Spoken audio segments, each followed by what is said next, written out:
Welcome to bLUTalks. I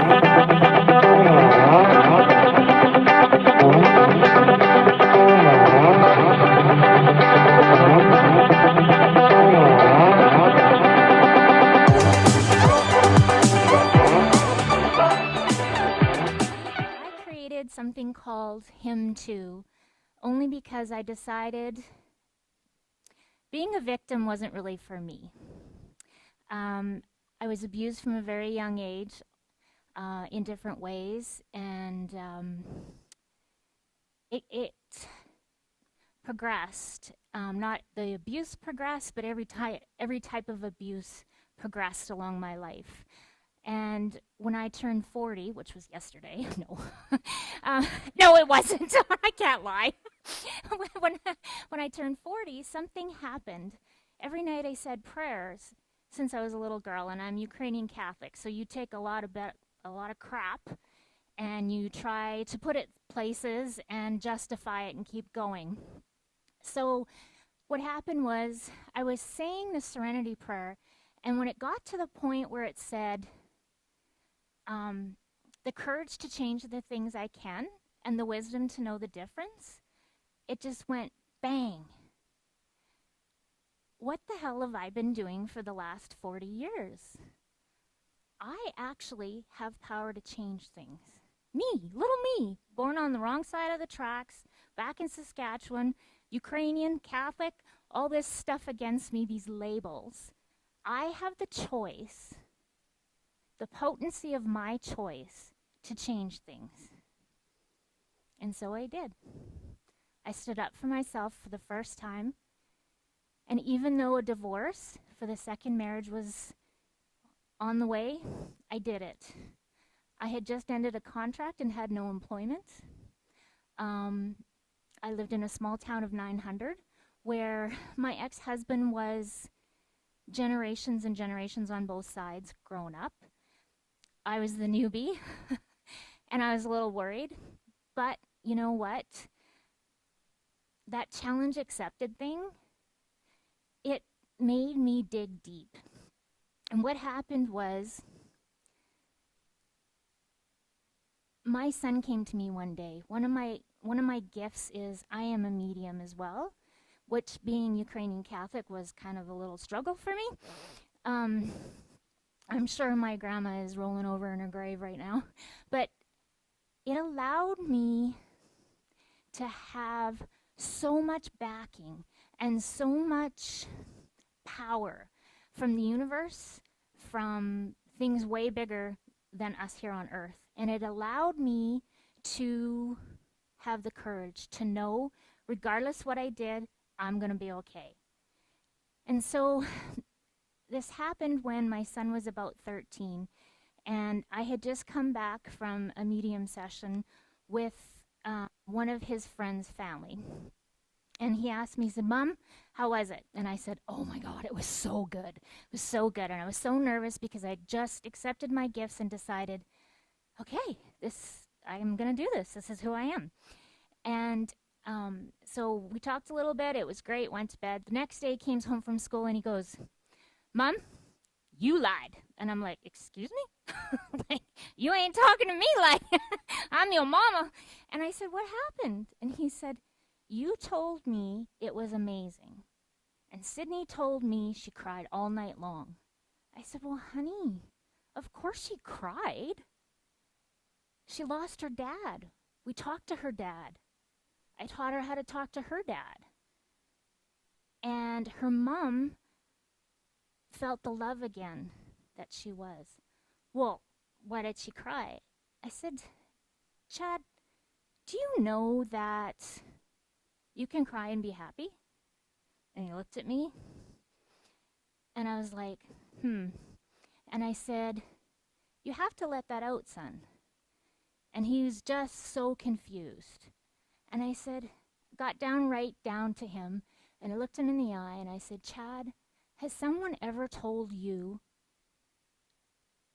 not to cry, that boys don't cry?" And he kind of put his head down, and I went, holy crap, this ends here. I seen it with my dad, my brothers, my grandpa on my dad's side. I'm like, this is a frickin' generational thing. This is horrible. This boy loves to hold babies. He loves little animals. He loves to be on the farm, loves to play hockey, but he can't do one thing. He can't show emotion. So I said to him, Chad, it's like this. You have happy tears and you have sad tears. Do you know that mommy comes in your room when you're sleeping and she looks at you and she cries because she cannot believe what she was gifted? I got you and I got your sister. Holy smokes, did I win the jackpot. And he was just so confused. And I don't know if it was because I had come to a new energy and awareness in my life, accepting my gifts and not seeing people, as a male or a female. Now I see souls. I know that you're male and female, don't get me wrong, but I see souls. I can feel it in here now. And that's one of the gifts that I think makes my work so easy and so fun. And so I looked at him and I said, Chad, crying is important. It's like, and remember he's a little boy, it's like if you don't pee or poop, you're going to explode. And if you don't let that out, because somebody might see you go to the bathroom or they'll watch you come out of the bathroom, you have to let that out. Don't be afraid of letting that out. If you don't let that out and you explode, then we have a really big mess. And so he got it. He said, okay. He said, thanks. So about 3 weeks later, we sat him and my daughter down, and we said, guys, things aren't working out for Mom and Dad. And my daughter started crying, really horrible cry. And my son looked at me and he had tears in his eyes.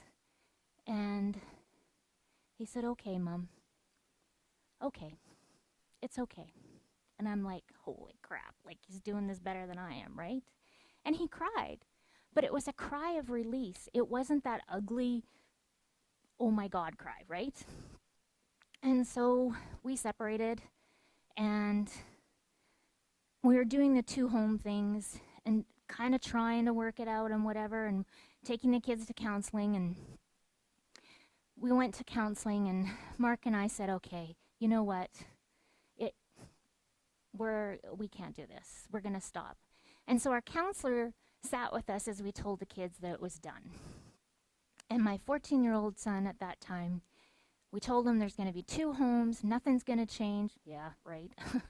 And we're going to make the best of this. My 14-year-old son, again, picks up my hand and says, Mom, we got this. We can do this. We're okay. And I'm like, what a gift that I was able to share with him 3 weeks ago, that it's okay to show emotion. And he can release that and not be mad, not start screaming, not going out with his hockey stick beating on the garage door. He got it. And all it took was a moment of compassion and understanding. So this is kind of where him too started. I could start to see the generational thing, and I really didn't want that for my kids. I didn't want my daughter to think that that was acceptable behavior, to not be able to speak up in a relationship. And this is what love was. I did not want that. And so I started work on him too. And then him too evolved into her too. And her too evolved into you matter. And that's kind of the umbrella. You matter. Every soul matters. We all have crap hidden. Oh my God, it's hidden deep in our toes and our muscles and our tissues. It's hidden all over. And when it wants to come out, bang. So I'm just going to ask you one thing. If you could just close your eyes for a moment. And just listen to my voice. And let me know, and I'll know by the signs, the feel of the energy in the room. Let me know if you've ever heard these 3 phrases. Are you ready? Boys, don't cry. Big boys don't cry. And by God, men don't cry. Now open your eyes. Have you ever heard that? Ever in your life? And there's one for the ladies. There, dear. You don't need to cry over that. Do you know what you've done to that child? You have stopped an actual emotional development in their brain. When we have an experience at a young age or any age, and it's an emotional experience, there's a reason for that. You are developing your database. I'm crying because I lost my mom. I'm crying because I lost my dad. My frickin' balloon went up in the air, people. Like, get it for me. You know when that kid screams? Instead of shutting them up, ask them, what's going on in here? What's your tummy telling you? Can you feel it? When we get children, or any age, especially boys, because of my past, I remember this so clearly. It's like they're not allowed to show emotion. They have to be this strong little man, but they don't know how to even be a man, and they're little size, but you want them to be tough already. And by God, don't put them in pink, you know? My little son, he had a little hard hat on, and he came out with his sister's plastic high heels and pearls, and he was going like this. Well, his dad just about had a conniption, because he's going to be gay. No, it's just playing with toys. It's okay. So when we ask a male, especially a male, and that's what Him Too is about, when we ask them not to show emotion, don't cry, don't be a sissy. What's the other one? There's always some good ones. You know what I'm talking about, right? So they start suppressing and suppressing and suppressing. So it's just like you have your check engine light on, right? You've got years and years of this suppression coming on. And your engine light comes on, and you're driving along, and you think, oh, maybe I just need a little more gas, put some oil in, top things up. So you go for another couple more days, and there's a bang going, right? So it's like clink, clink, clink, clink, clink every time you go. And oil and gas isn't going to help it, right? So then, you take it to the mechanic, and he kind of gives you an estimate about what's going on. And you're like, oh, no, not yet. I don't have money for that. So then you drive a little farther, and it's like, whoa, right? And it's like, woo, I better pay attention. And then you get in your car the next morning, and you go to turn it on, and boom! It's too late. It's too late. That boom is somebody's mental health that just exploded because they don't know how to deal with happiness, sadness, confrontation. There's no file up here because we've asked them to be tough. They don't know where to put things. Men are more than taking out the garbage, bringing home a paycheck, and taking the kids to practice. Okay? They have emotions. They have desires. They have needs. They have wants. Their biggest thing is to provide. That is why they're here. And when we don't freely allow them expression, we've got this guy walking around that's like Tin Man that, goes to the garbage and takes the kids to practice, comes home, puts a check in the bank. What the hell is that? Who wants that? And then we wonder why things are the way they are. Why do these men explode? Why do they go to addictions, sexual addictions, gambling, anything? Why do they shut down? They don't know anything else. They have no idea what to do. All because a long, long time ago, they were told, boys, don't cry. Now, how sad is that? Society and parenting, people thinking subconsciously and saying things without even knowing what they're saying. Would have you said that to your son if you'd known that later on those effects happened? You purposely wouldn't have never done that. You know, we can't go back and change things. Our parents did the best they knew how to. And some of them didn't have skills. Some of them were barely hanging on themselves. And to teach a lesson, that would have just thrown them over the edge.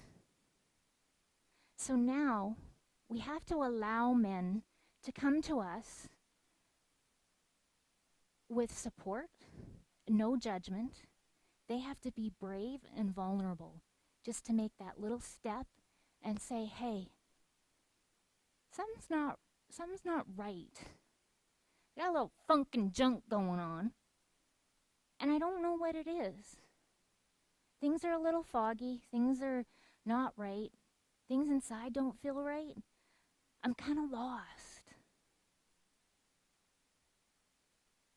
And that's where I come in. That's where I offer them the ability to come forward. Just one more time. That's it. One more time, they have to be brave. They have to know that the door is open. There's no judging. No judging. I stole food when I was little from the people I babysat to feed me and my mom. Trust me, there's no frickin' judging going on. All right? No.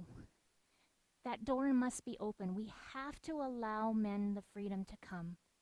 And we have to be able to do it without judgment and without saying, what the hell is wrong with you? Instead of going up to them and putting your hand on their shoulder and say, hey, you okay? Things are a little off today. You all right? Give them that space. Don't nag and don't push. Let them process that. Because a lot of these men have never been allowed to process. So when they come through the door and it's supper time and you're like, okay, let's eat. The kids did this and I want this and blah, blah, blah, blah. You know, that's exactly what they hear. That's it. That's like, whoa, dude, I'm going back to work, okay? This is way too much for me. Look at the environment we're giving them. I'm not saying every relationship is like that. I'm not saying every child was raised that way. But there are different forms of abuse between physical, sexual, mental, emotional. There is maybe no affection in somebody's family when they grew up. They never had that hug or, hey, you came home from school. Well, how was your day? You know, they never had that enrichment, that encouragement. And I think in today's society, we expect so much from our men and our young men. Like, just think of this. All around the world, right at this moment, there are women pushing baby boys out. Like, oh, like right now in this moment. All over the world. Like, that's a lot of going on right now. Right? Yeah, I know. But just think of that. If we could change that now and adapt new ways of talking to our little boys and allowing them to wear the pearls and the high heels and the, like, I know we ain't going shopping like that, don't get me wrong. But if we allow them to explore in their mind and to have curiosity and not put them in a little box, you only get the dump truck in the sandbox, okay? And your sister gets this, and your other sister gets this. You play hockey. Can't do anything else. Oh, Lord, I took my son to gymnastics. Holy crap, was that a woo? That didn't go over well. Because there again, it's out of his box.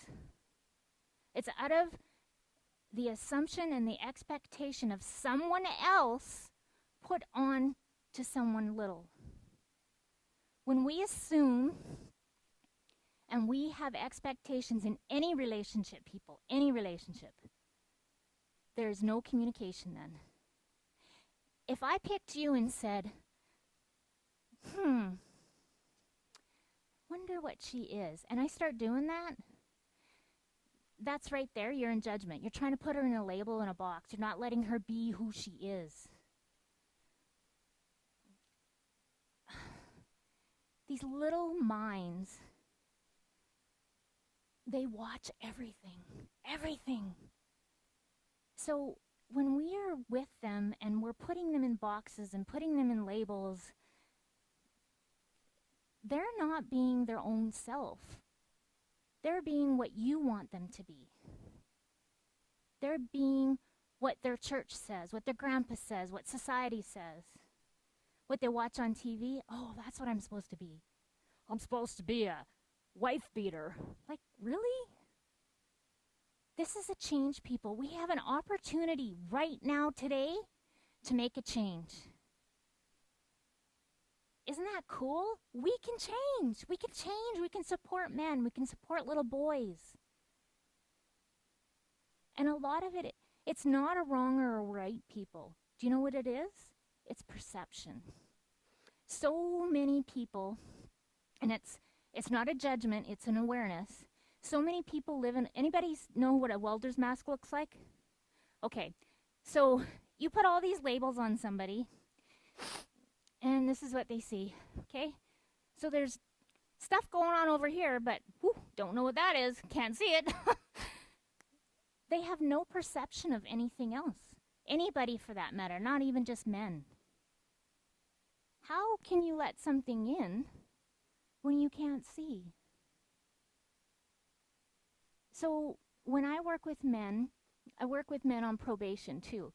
And it's like Christmas for me when they're allowed the process to see what's happening and feel it inside.